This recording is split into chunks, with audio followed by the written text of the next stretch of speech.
Ladies and gentlemen, it's my pleasure to introduce to you the next governor of the state of Mississippi, Phil Bryant.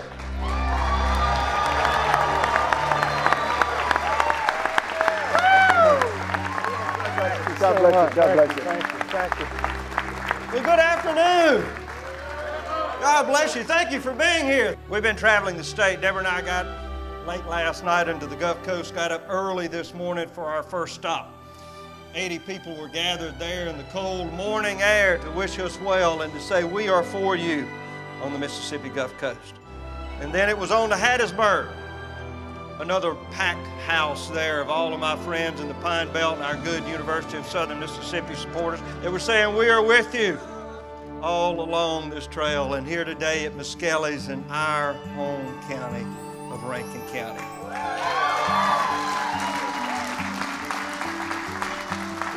You know that I believe this county has meant all the difference for me and my political life and in our future. And the lady that has been with me for 34 years, last December 31st, just the other day, we celebrated our 34th wedding anniversary. Bless her heart. She has been there as I was a deputy sheriff in those years that I was in the private sector, and now that I've been in this political world for this length of time, she has always stood beside me. And I will tell you without question, I believe she's going to make a great First Lady.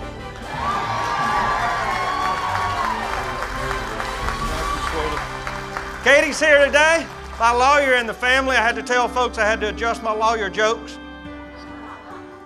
She's out doing a wonderful job. Patrick's at school at Southern Miss and working tonight, and we're sorry he couldn't join us, but God has blessed me with the most wonderful family that any man can have.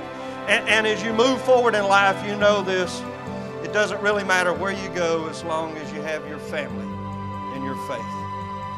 Now we're going to begin this great campaign here today, and without any further hesitation, I will tell you that I now stand before you as a Republican candidate for the governor of the state of Mississippi.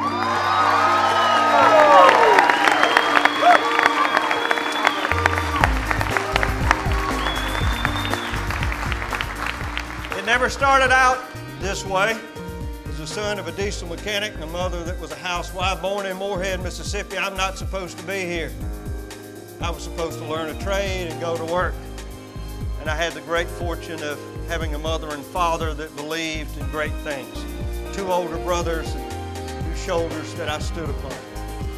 And now here we find ourselves ready for a new journey, a new opportunity of faith and family. As we talk about this campaign of ideas and issues, and that's exactly what it's going to be about. It's going to be about economic development. It is going to be about creating the most job-friendly state in America, and we're going to call it Mississippi. It is going to be about small businesses like the Meskelly's, 350 employees, not such a small business anymore. But the family and the faith that I've seen here in this great furniture company, this great store that started out so small it seems like so long ago. This is what we're running for.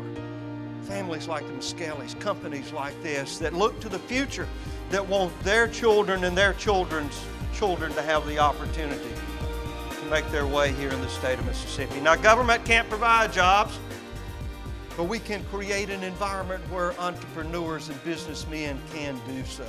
We've got that opportunity here in Mississippi. It's going to be an environment of lower taxes. Our legal climate is going to be such that people can come here without worrying about being put out of business by that overburdened legal system or over regulations. It's going to be free for men and women to explore the entrepreneur independence that has made America and has made Mississippi. Now we're going to need a strong educational system, a system that I believe offers choice like charter schools and failing school districts. An educational system that can teach children to trade before they drop out of school. That 35% that's dropping out of school now needs to come out of high school to be an electrician or a plumber, a carpenter. That's what we need to do for our schools. And the budget.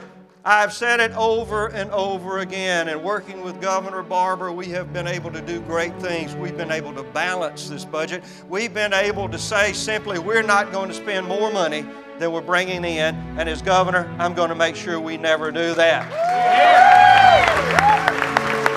We have been able to say that we're not going to overtax businesses and individuals and families in the state of Mississippi, and as governor, I will not go to sign tax bills. I will be there to veto tax increases.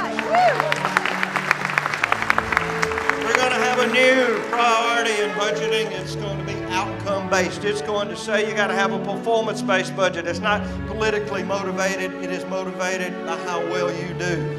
And if you're not accomplishing your job, we're not going to fund it. We're going to stop spending money on programs that don't work, and we're going to encourage people to go out and take the excitement of success in government and learn that we are here to serve. As public servants, we are here to make this a better place to live and raise our children and commit ourselves to something higher than our own self-interest. People ask me, why am I running for governor? To make a difference. It sounds like a cliche, but it's not. That's why we're all in this business, to make a difference, to make sure that we preserve our conservative values here in Mississippi. We're still performing abortions in this state, and I've said from the first day I walked into office, I hope before I leave, that comes to an end.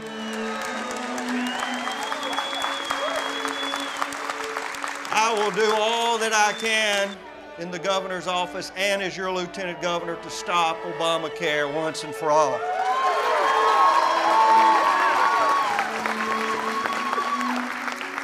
It will add 300,000 Mississippians to a Medicaid roll now that's suffering with over 600,000 Medicaid recipients. That's 1 million people in a state of 2.9. We cannot afford it. Not only will it break this state, but I believe it's simply unconstitutional, and I'm not going to stand for it. As a former law enforcement officer, a deputy sheriff, I can tell you how important it is for your Second Amendment right to keep and bear arms. The defense of this country rests with us all and our right to keep and bear our arms. In 1986, I had the great opportunity to go to the White House and meet Ronald Reagan.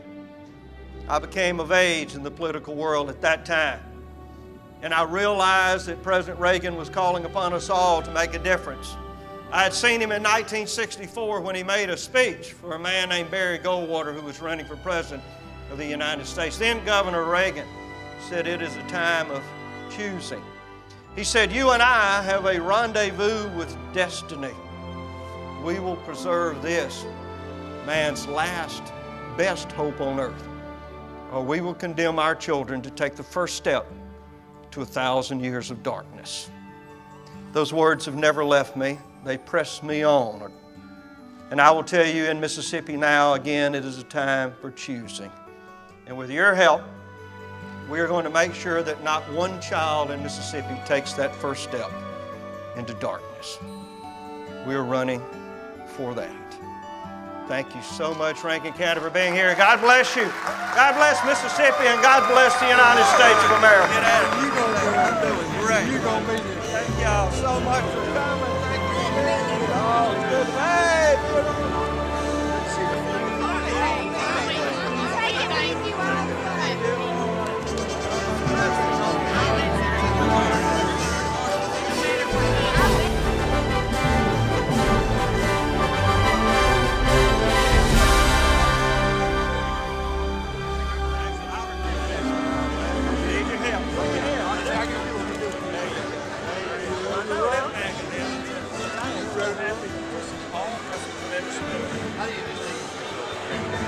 Well, I think from my past, my experience, people here know me.